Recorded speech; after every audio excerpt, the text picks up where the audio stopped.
मोदी गायब हो गया and this is the photograph that they have put out.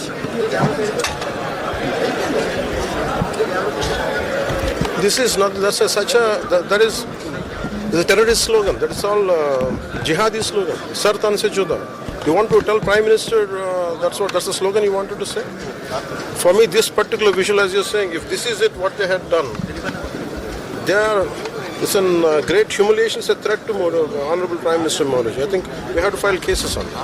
Sir, Prime Minister, Pakistan leaders have stated that if Sindhu water has stopped, the blood of Indians will flow in the Sindhu water. Who said? Bilwal Bhutto? Bhutto. Yes, sir.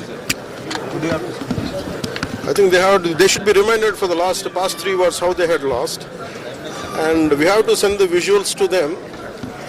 Around 70,000 soldiers, how they were treated with a lot of respect. At the same time, if they try to overboard, every Indian will come to Pakistan. If a need arises, if a need arises that they want to do that, they want to spill blood, they want to fill blood there, I think we'll come there. We'll spill our blood for our nation. I think any sensible leader, any leader of a great responsibility, he should not have spoken like that. I think he should be reminded of his past, his country's past. They had asked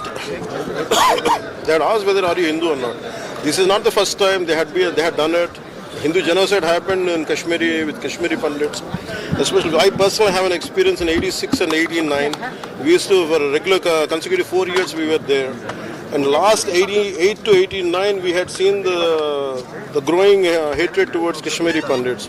A lot of people used to work for us, so we used to know the plight of Kashmiri Pandits. After 89, more than lakhs of Kashmiri Hindus migrate. I mean, they've been forced to leave their homelands and leave their homes, and they've been killed, they had been butchered, and they had been slaughtered. I think that is nothing but a continuity of that.